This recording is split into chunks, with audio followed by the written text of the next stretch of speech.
Students LU decomposition method में जो example sixth है वो देखो। एग्जाम्पल सिक्स्थ की क्या स्टेटमेंट है आपके पास, show that L U decomposition method fail to solve the system of equation, find the solution if possible after a suitable rearrangement of the given equation. ठीक है, तो एलयू डिकम्पोजिशन मेथड में आपके पास कौन से दो मेथड आते हैं, आपके पास डुलाइटल्स और क्राउट्स मेथड। ठीक है, दोनों मेथड्स में आपका डिफरेंस क्या है। एक में तो आप क्या लेते हो, जो आपकी लोअर ट्रायंगुलर मैट्रिक्स बनती है उसके कोफिशिएंट्स को, जो डायगोनल के कोफिशिएंट हैं उनको 1 1। ठीक है, दूसरे में आपके पास क्या होता है, क्राउट्स मेथड में जो आपके पास अपर ट्रायंगुलर मैट्रिक्स होगी उसकी डायगोनल एंट्रीज को क्या क्या लेते हो आप, 1 1 1 लेते हो। एक को आप ब्रेक करते हो लोअर ट्रायंगुलर और अपर ट्रायंगुलर में। डुलाइटल्स में तो क्या करते हो आप, जो लोअर ट्रायंगुलर मैट्रिक्स है उसकी डायगोनल एंट्रीज को 1 1 लेते हो। और जो आपका क्राउट्स मेथड है उसमें क्या करते हो, जो अपर ट्रायंगुलर मैट्रिक्स है उसकी डायगोनल एंट्रीज को क्या लेते हो, 1 1 1 लेते हो। दोनों में सिर्फ आपका यही डिफरेंस है। ठीक है, अब आपके पास बात आती है कि अगर आपके पास जो सिस्टम ऑफ इक्वेशन दे रखा हो, जरूरी नहीं कि उसका हर केस में आपके पास सॉल्यूशन एग्जिस्ट करे। ठीक है, तो सबसे पहले हम क्या चेक करेंगे कि क्या इस सिस्टम ऑफ इक्वेशन का सॉल्यूशन एग्जिस्ट करता है या नहीं करता। तो जो आपका एलयू डिकम्पोजिशन मेथड है उसकी हेल्प से आप सॉल्यूशन निकालोगे। वो किस केस में एग्जिस्ट करेगा, जब आपके पास इसकी जो कोफिशिएंट मैट्रिक्स बनेगी उसका हर एक प्रिंसिपल माइनर क्या हो आपके पास, नॉन जीरो। जैसे मान लो आपके पास ये सिस्टम ऑफ इक्वेशन है, इसकी कोफिशिएंट मैट्रिक्स क्या बनेगी आपके पास, 1 1 -1, 2 2 -5, 3 2 -3। ये आपके पास कोफिशिएंट मैट्रिक्स है।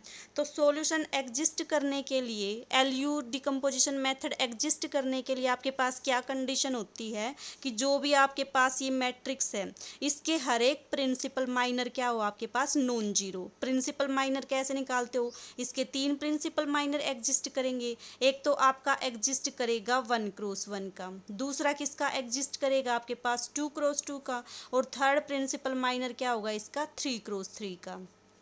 कैसे निकालते हो, फर्स्ट प्रिंसिपल माइनर क्या होता है आपके पास, जो इसकी ये फर्स्ट एंट्री होती है वो, तो ये तो आपके पास क्या है, नॉन जीरो।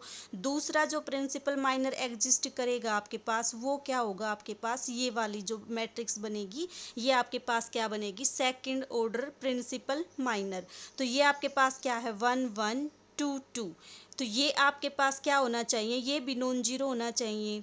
तो एलयू डिकम्पोजिशन मेथड से सॉल्यूशन तब एग्जिस्ट करता है जब ये सारे प्रिंसिपल माइनर क्या हो आपके पास, नॉन जीरो। अब आपके पास इस केस में देखो, जो 2 क्रॉस 2 का प्रिंसिपल माइनर है वो क्या आएगा आपके पास, जीरो आ जाएगा। 2 1 जा 2 -2 1 जा 2, तो आपके पास क्या आ गया, ये जीरो। लेकिन सॉल्यूशन एग्जिस्ट करने के लिए तो क्या होना चाहिए था, नॉन जीरो होना चाहिए था। तो इसका मतलब अगर आप ये कोफिशिएंट मैट्रिक्स लेते हो तो इसका सॉल्यूशन जो ये आपका एलयू डिकम्पोजिशन मेथड है वो क्या कर जाएगा, फेल कर जाएगा। फिर आपके पास आता है क्वेश्चन कि क्या इसका कुछ और सॉल्यूशन हो सकता है या नहीं।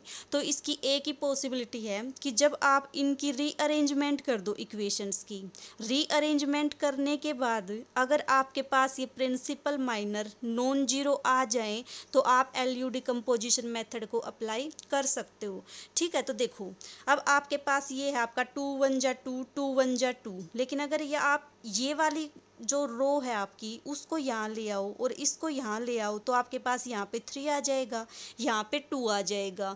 तो 2 1 जा 2 -3 1 जा 3, 1 आएगा तो 2 ऑर्डर का जो डिटर्मिनेंट आएगा वो क्या आ जाएगा, नॉन जीरो आ जाएगा। सिमिलरली आप 3 ऑर्डर का निकालोगे, 3 ऑर्डर का कैसे निकालोगे, 1 1 -1 2 2 -5 3 2 -3, तो ये भी क्या होगा आपके पास, नॉन जीरो होगा।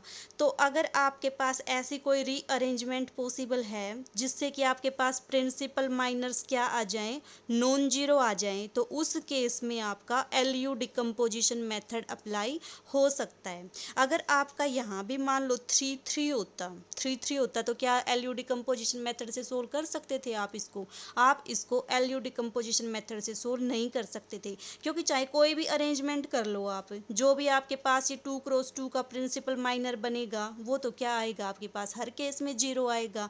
तो इस केस में आपके पास एलयू डिकम्पोजिशन मेथड नहीं लगा सकते थे। लेकिन अब यहाँ पे अगर आपका 2 है तो आप एक ऐसी अरेंजमेंट कर सकते हो कि आप एलयू डिकम्पोजिशन मेथड को अप्लाई कर सको। क्या होगी वो रीअरेंजमेंट, सेकंड और थर्ड रो को क्या कर दो, आपस में इंटरचेंज कर दो। ठीक है, तो आपके पास ये मेथड अप्लाई हो जाएगा। अब हमें पता कैसे चलेगा कि किस स्टेप पे जाके ये पता चलेगा कि ये आपका मेथड फेल कर गया।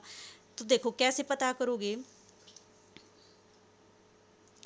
जब आप इस सिस्टम ऑफ इक्वेशन को सोल्व करोगे, सोल्व करने का मतलब ए को आप क्या लेके चलते हो, एल यू लेके चलते हो। एल क्या है आपके पास, लोअर ट्रायंगुलर, यू क्या है आपके पास, अपर ट्रायंगुलर। लोअर को भी मान के चलोगे, अपर को भी मान के चलोगे। और जब आप इन दोनों की मल्टीप्लाई करके कंपेयर करोगे और ये जो L11 L21 ये सारे कैलकुलेट करोगे, इनमें से कहीं ना इसका एक कोफिशिएंट 0 आ जाएगा।